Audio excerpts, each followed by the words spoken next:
नमस्कार दोस्तों, मैं अमन स्वागत करता हूं आपके अपने YouTube चैनल एजुकेशन हब पर। आज है 13 सितंबर और चलिए जानते हैं 13 सितंबर से संबंधित कुछ इंपॉर्टेंट अपडेट्स।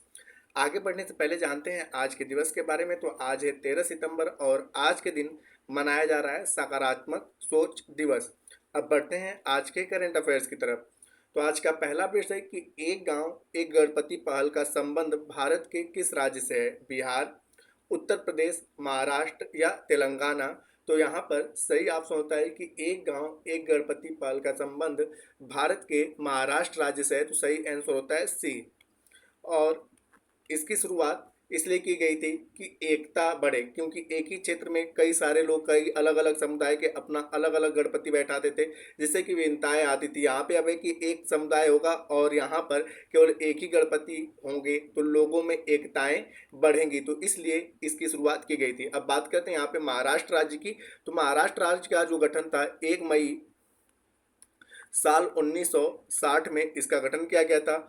जैसा कि सभी ने पता है कि इसकी राजधानी मुंबई है और यह भारत की भी आर्थिक राजधानी के नाम से जानी जाती है। महाराष्ट्र में कुल जिलों की संख्या 36 है और वर्तमान समय में महाराष्ट्र के जो मुख्यमंत्री हैं एकनाथ शिंदे हैं और गवर्नर की बात किया जाए तो गवर्नर हैं रमेश बैस। वर्तमान समय में अगर बात किया जाए महाराष्ट्र विधानसभा की, तो महाराष्ट्र का जो विधान मंडल है वह द्विसदनीय है। यहाँ पर विधानसभा से कुल 288 सीटें आती हैं और विधान परिषद से कुल 78 सीटें आती हैं। साथ ही साथ यहाँ पर लोकसभा की अगर बात किया जाए तो लोकसभा में महाराष्ट्र राज्य से कुल जो है वह 48 सीटें हैं और राज्यसभा में महाराष्ट्र से जो है कुल 19 सीटें हैं।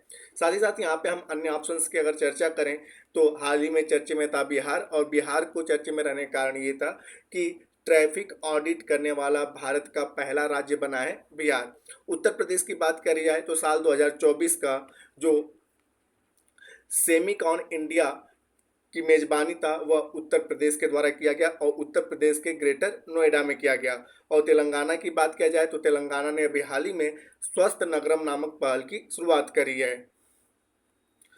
अगला क्वेश्चन है 11 से 12 सितंबर को आयोजित नागर विमान पर दूसरे एशिया प्रशांत मंत्री स्तरीय सम्मेलन की मेजबानी किस देश के द्वारा की जाएगी?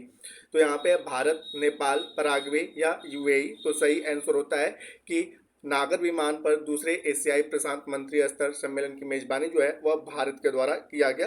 तो सही आंसर होता है ए। यहाँ पे हम अन्य ऑप्शंस की अगर बात करें तो अभी हाल ही में चर्चा में था नेपाल, और नेपाल चर्चा में रहने का कारण ये था कि अंतर्राष्ट्रीय सौर गठबंधन का 101वां सदस्य देश बना है नेपाल, और साथ ही साथ अंतर्राष्ट्रीय सौर गठबंधन का 100वां सदस्य देश बना है पराग्वे। यूएई की बात करें तो अभी हाल ही में यूएई में पुराने मोती शहर की खोज की गई है। मोती शहर की खोज की गई है तो जिसके कारण यूएई चर्चे में था। बढ़ते हैं अगले क्वेश्चन की तरफ। तो अगला क्वेश्चन है कि साल्वैक्स नामक संयुक्त सैन्य अभ्यास भारत और किस देश के बीच में आयोजित किया जाता है? थाईलैंड, अमेरिका, मंगोलिया या फ्रांस? तो यहाँ पर साल्वैक्स नामक जो संयुक्त सैन्य अभ्यास है वह भारत और अमेरिका के बीच में आयोजित किया जाता है। तो सही आंसर होता है बी।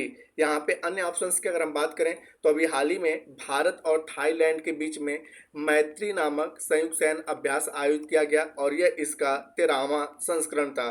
और अभी हाल ही में भारत और मंगोलिया के बीच में घुमंतू हाथी नामक संयुक्त सैन्य अभ्यास आयोजित किया गया और यह इसका 15वां संस्करण था। और अभी हाल ही में भारत और फ्रांस के बीच में वरुण नामक संयुक्त सैन्य अभ्यास आयोजित किया गया। साथ ही साथ हम यहाँ पे जानते हैं कि भारत और अमेरिका के बीच में कौन कौन से संयुक्त सैन्य अभ्यास होते हैं। तो भारत और अमेरिका के बीच में होने वाले संयुक्त सैन्य अभ्यास हैं वज्र प्रहार, साल्वेक्स है,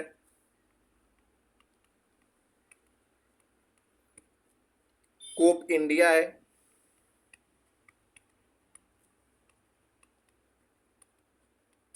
मालाबार है। मालाबार को आप लोग ध्यान रखिएगा कि मालाबार भारत अमेरिका के साथ साथ इसमें ऑस्ट्रेलिया और जापान भी पार्टिसिपेट करते हैं। और एक लास्ट वन है युद्ध अभ्यास। तो ये सारे जो युद्ध अभ्यास हैं यह भारत और अमेरिका के बीच में होने वाले संयुक्त सैन्य अभ्यास हैं। बढ़ते हैं अगले क्वेश्चन की तरफ। तो अगला क्वेश्चन है कि जीएसटी परिषद ने कैंसर की दवाओं पर जीएसटी की दर 12% से घटाकर कितने प्रतिशत करने का निर्णय लिया है? 18%, 28%, 5% या 0%। तो यहाँ पर जीएसटी परिषद ने कैंसर की दवाओं को जीएसटी की दर 12% से घटाकर 5% लेने का निर्णय किया है। तो सही आंसर होता है सी। जैसा कि आपने पता है कि जीएसटी में कुल 5 दरें हैं। पहला दर है 0%, दूसरा दर है आपका 5%, तीसरा दर है 12%, चौथा दर है 18% और पांचवा दर है 28%। तो पहले यहाँ पर कैंसर की दवाओं में कुल 12% जीएसटी लिया जाता था, और जैसा कि अभी हाल ही में पता है आपको कि जीएसटी काउंसिल की 54वीं बैठक अभी हाल ही में आयोजित की गई नई दिल्ली में, जिसकी अध्यक्षता तत्कालीन वित्त मंत्री निर्मला सीतारमण के द्वारा किया गया। और इसी बैठक में उन्होंने यह घोषणा किया कि अब जितनी भी कैंसर की दवाएं उनमें जीएसटी 12% नहीं 5% लिया जाएगा। अब यहाँ पे चर्चा कर लेते हैं जीएसटी के बारे में।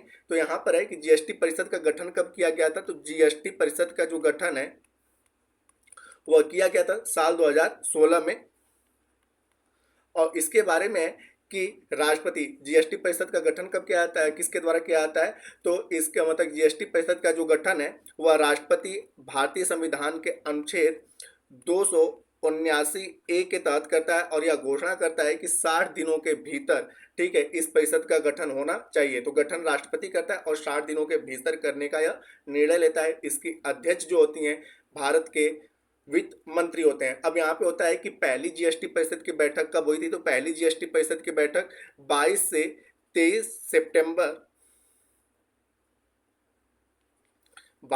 सितंबर साल 2016 को हुई थी। और अभी हाल ही में 9 सितंबर को जो है 9 सितंबर 2024 को जीएसटी परिषद की 54वीं बैठक हुई है, तो जिसके कारण यह चर्चे का विषय बना रहा। बढ़ते हैं अगले क्वेश्चन की तरफ। अगला क्वेश्चन है 2025 में क्वाड शिखर सम्मेलन की मेजबानी कौन देश करेगा? ऑस्ट्रेलिया, मिस्र, स्पेन या भारत? तो साल 2025 में क्वाड शिखर सम्मेलन की मेजबानी जो है वह भारत के द्वारा किया जाएगा। तो सही आंसर होता है डी। अब यहाँ पे एक नजर डालते हैं क्वाड पर। तो क्वाड में कुल जो शामिल देश हैं वह कुल 4 देश हैं। एक है भारत, जापान, ऑस्ट्रेलिया और अमेरिका। ये 4 देश क्वाड में शामिल हैं, और इसका मुख्य उद्देश्य होता है कि हिंद महासागर पर बढ़ते चीन के प्रकोप को कम करना, और साथ ही साथ जितने भी इनके रेंज में आने वाले समुद्री गतिविधियां हैं और आर्थिक गतिविधियां उनको कंट्रोल करने के लिए क्वाड का गठन किया गया है। अब यहाँ पर तो क्वाड के गठन का विचार सबसे पहले किसके द्वारा दिया गया था? तो साल 2007 में जापान के प्रधानमंत्री शिंजो आबे के द्वारा क्वाड का विचार सबसे पहले आया था। हालांकि इसका गठन किया गया था साल 2017 में। तो आपसे पूछा जा सकता है कि क्वाड में कौन कौन से देश आते हैं और क्वाड का गठन कब किया गया था? साल 2017 में। सबसे पहले विचार जो आया था साल 2007 में, जो है कि जापान के प्रधानमंत्री शिंजो आबे के दिमाग में आया था। अब यहाँ पे साथ ही साथ चर्चा कर लेते हैं अगले अन्य ऑप्शंस के बारे में। तो अभी हाल ही में चर्चे में था ऑस्ट्रेलिया, और ऑस्ट्रेलिया चर्चे में रहने का कारण ये था कि अंडर 19 पुरुष क्रिकेट विश्व कप के विजेता जो बने वह ऑस्ट्रेलिया बना। मिस्र चर्चे में रहने का कारण ये था कि विश्व जूनियर स्वैक्स चैंपियनशिप का खिताब मिस्र ने जीता, और महिलाओं का फीफा वर्ल्ड कप का खिताब जो है वह स्पेन ने जीता है। अब बढ़ते हैं यहाँ पर कुछ वन लाइनर करंट अफेयर्स की तरफ। तो अभी हाल ही में चर्चे में था डब्ल्यूएचओ, और डब्ल्यूएचओ चर्चे में क्यों था? तो डब्ल्यूएचओ ने भारतीय वैज्ञानिकों के योगदान से रोगजनकों की उत्पत्ति की जांच के लिए एक वैश्विक रूपरेखा शुरू किया है। और अभी हाल ही में नेपाल के नए सेना प्रमुख जो हैं अशोक राज सिंहदेल को बनाया गया है। इंटरकॉन्टिनेंटल कप जिसका संबंध फुटबॉल से है, और सीरिया ने भारत को 3-0 से हराकर इंटरकॉन्टिनेंटल कप अपने नाम किया। भारतीय विदेश व्यापार संस्थान नेटवर्किंग में विश्व स्तर पर पहले स्थान पर रहा, और भारतीय नौसेना के लिए कोचिन शिपयार्ड ने आईएनएस मालपे और आईएनएस मुल्की की नामक 2 पनडुब्बी रोधी युद्धपोत को लॉन्च किया है। विश्व कुश्ती चैंपियनशिप अभी चल रहा था, जिसका आयोजन स्पेन में किया जा रहा था, और इसमें भारत दूसरा स्थान हासिल किया।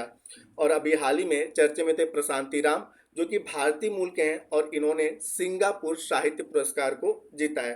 तो दोस्तों ये थे आज के कुछ वन लाइनर करंट अफेयर्स और कुछ करंट अफेयर्स। अब समय पिछले सेशन में पूछे गए प्रश्न का उत्तर देने का। तो पिछले सेशन में आपसे पूछा गया था कि अंतर्राष्ट्रीय सौर गठबंधन का 101वां सदस्य देश कौन बना है, तो जिसका सही उत्तर था नेपाल। तो जिन्होंने भी सही उत्तर दिया उनके लिए बधाई। अब समय है आज के प्रश्न का। तो आज का प्रश्न है कि जीएसटी परिषद ने कैंसर की दवाओं पर जीएसटी की दर 12% से घटाकर कितना प्रतिशत करने का निर्णय लिया? 18%, 28%, 5% या 0%? तो आप इसका आंसर हमें कमेंट बॉक्स में दे सकते हैं। आपके कमेंट का हमें इंतजार रहेगा। तो दोस्तों वीडियो पसंद आए तो वीडियो को लाइक करें, कमेंट करें तथा अपने दोस्तों के साथ शेयर करें और चैनल पर नए हैं तो चैनल को सब्सक्राइब अवश्य करें तथा इस पीडीएफ के लिए आप हमारे टेलीग्राम से जुड़ सकते हैं जिसका लिंक वीडियो के डिस्क्रिप्शन में दिया हुआ है। तो वीडियो के अंत तक बने रहने के लिए धन्यवाद। मिलते हैं जल्दी नेक्स्ट वीडियो में।